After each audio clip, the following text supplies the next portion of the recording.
bukan perjalanan biasa. Iring-iringan mobil ini berisikan anggota Satuan Jatanras Kepolisian Daerah Metro Jaya. Mereka bergerak untuk menangkap sindikat penipuan yang mengatasnamakan penegak hukum dan kepala daerah. Tujuannya Cianjur, Jawa Barat.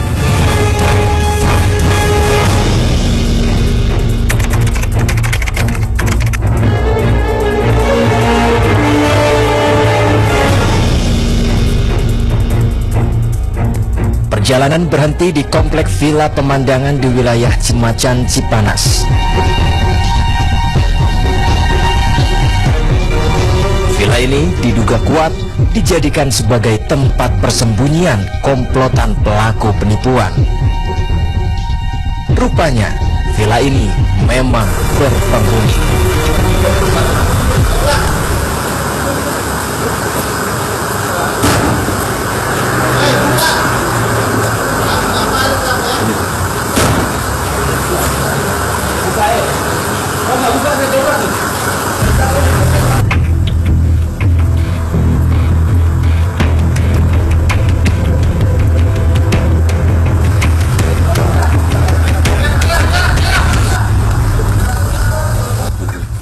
Ada banyak orang di dalam villa ini.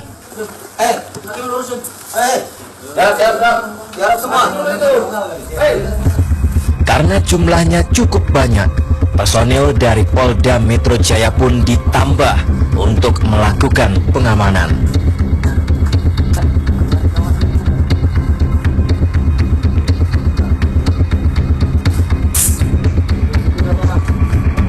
Kuat dugaan mereka merupakan kelompok sindikat penipuan asal Makassar yang selama ini meresahkan para pengusaha dan pejabat daerah di sejumlah wilayah.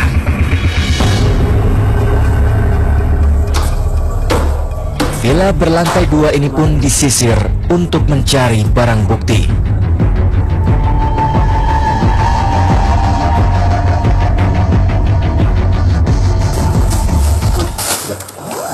Kamu bos. Apa nih bang? Iya ini catatan pejabat semua nih. Dia dipakai untuk itu bang. Nah untuk penipuan. Di salah satu tempat, polisi menemukan sebuah buku dan kertas berisi data nama pejabat berikut nomor telepon genggamnya. Kejati Kepri. Datanya ada juga. Data-data bupati nih. Lampung.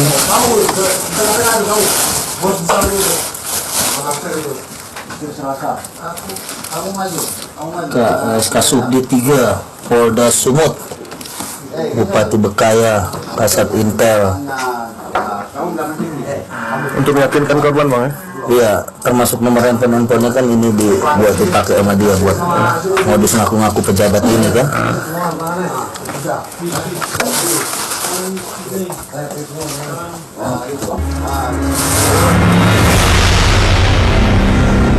Tak hanya di bagian dalam, penyisiran di luar villa pun dilakukan. Dari dalam villa ini, polisi menyita barang bukti berupa 19 buah telepon genggam berbagai merek, 34 buah kartu ATM dari berbagai bank, 4 buah buku tabungan, serta uang puluhan juta rupiah. ATM dan buku tabungan ini diduga digunakan sebagai alat untuk melakukan tarik tunai setelah korban mentransfer sejumlah uang ke rekening pelaku. Selain itu, polisi juga menyita laptop yang digunakan oleh pelaku untuk mencari data calon korban. Bermula dari adanya laporan terkait dengan penipuan yang meminta sejumlah uang dari salah satu badan sandi negara. Kemudian tim melakukan penyelidikan, melihat dari database yang ada, ternyata kurang lebih itu merupakan kelompok sindikat dari Makassar. Penangkapan sindikat penipuan ini merupakan pengembangan dari penangkapan di Bandung sebelumnya. Dari hasil penyelidikan kita dapati bahwa sumber penelpon ini dari di Bandung, sehingga tim bergerak ke Bandung melakukan penangkapan di sana. Di sana kita nangkap 3 orang, dan dari 3 orang ini kita lakukan pemeriksaan secara mendalam, apakah hanya mereka saja yang kerja ataupun ada keterlibatan kelompok lain. Kemudian kami melakukan penyidikan lagi sehingga kita mengetahui bahwa kelompok yang satunya terdapat di Cipanas, sehingga tim bergerak dari Bandung menuju Cipanas. Dan pada saat kita amankan di Cipanas, kita menemukan 8 orang di villa tersebut. Para pelaku ini kemudian diinterogasi dan didata. Akhirnya diketahui kalau masih ada 1 pelaku lain yang sedang berada di luar. Polisi pun kembali melakukan perburuan.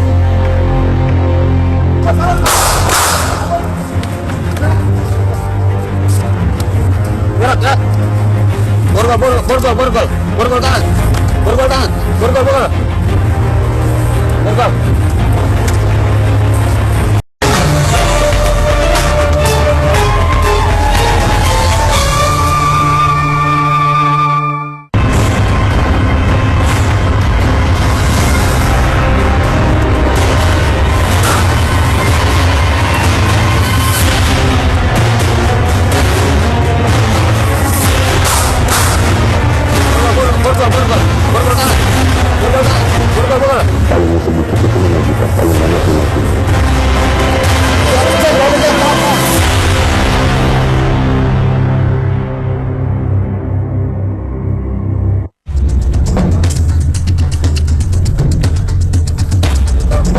Setelah meringkus para pelaku di sebuah villa di Cipanas, Kabupaten Cianjur, Jawa Barat, tim Jatanras Polda Metro Jaya kemudian mengejar 1 pelaku lain berinisial MN alias Nasir.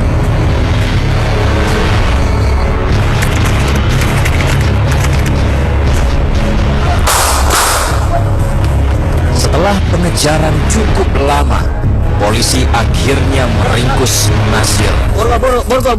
Borgol tangan. Ia terpaksa dihadiahi timah panas karena berusaha melarikan diri saat akan ditangkap.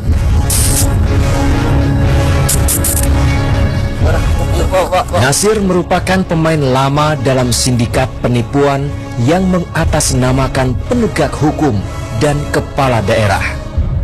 Di Cipanas kemarin kami melakukan tindakan tegas kepolisian namun terukur, itu melakukan penembakan pada salah satu orang yang mencoba kabur. Dan setelah kita periksa ternyata yang bersangkutan sudah 3 kali kami tangkap, dan kebetulan unit kami sendiri yang menangkap orang ini. Nasir pun kemudian dibawa ke Rumah Sakit Umum Daerah Cimacan, Kabupaten Cianjur.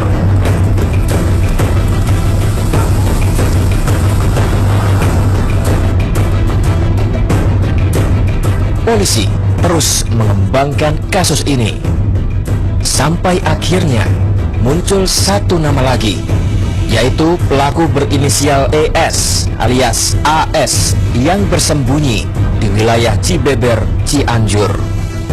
Karena mereka ini satu jaringan, di tempat itu kita menemukan ada kelompok lain yang kebetulan pada saat itu datang di tempat.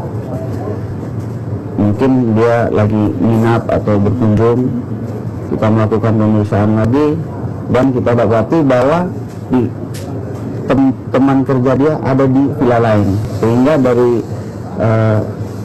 dari villa Pemandangan Cimacan kita bergerak ke villa Permana Gadot.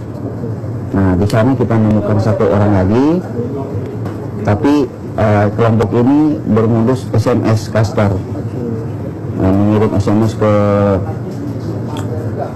para korban, dan ada yang nanti untuk menelpon para korban. Untuk SMS itu SMS berhadiah.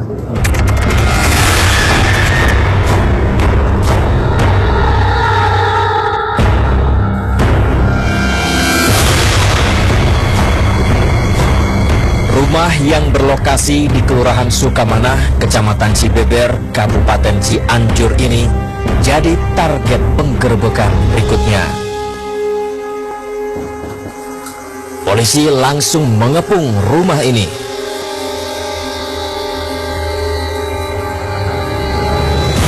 ES yang saat itu baru bangun tidur kemudian diperiksa. Ia sempat menolak diperiksa dan merasa tidak bersalah.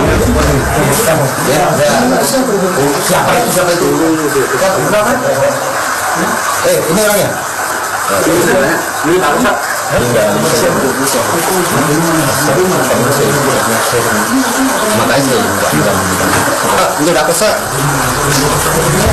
ES akhirnya tak bisa mengelak saat dipertemukan oleh pelaku AS yang sudah lebih dulu ditangkap.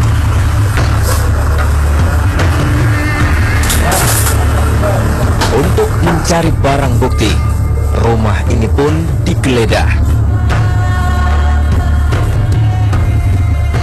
Polisi akhirnya menemukan sebuah laptop yang di dalamnya berisi histori pesan singkat dan aplikasi SMS Caster.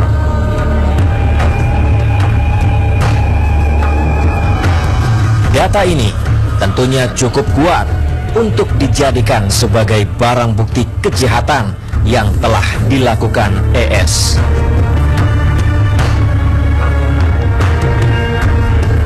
ES pun dibawa ke Cipanas dan dikumpulkan bersama teman-temannya yang sudah tertangkap.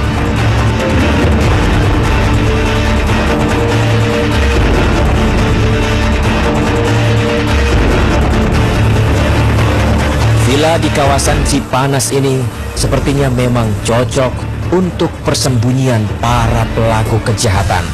Dan para pelaku penipuan ini sudah 1 bulan menempati komplek Villa Pemandangan.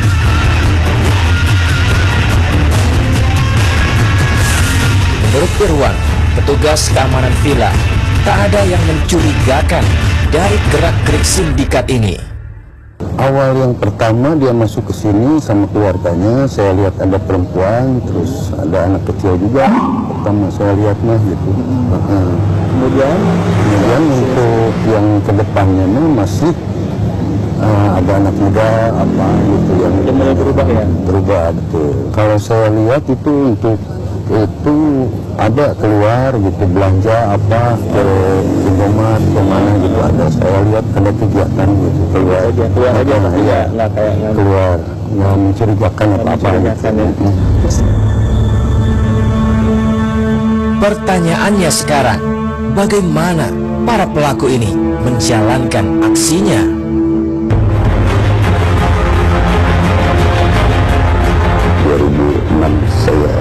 Saya mulai lagi bulan 9 tahun 2012.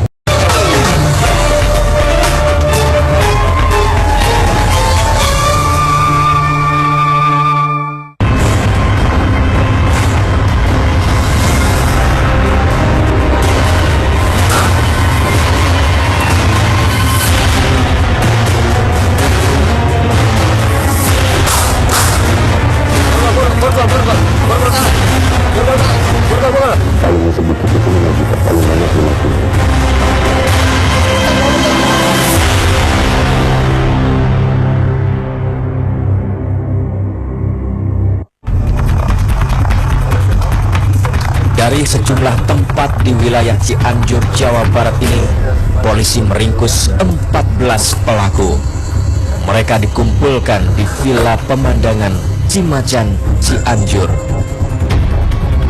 Berikut adalah inisial nama ke-14 pelaku beserta perannya masing-masing.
Dalam menjalankan aksinya, pelaku lebih dahulu mencari data calon korban melalui internet.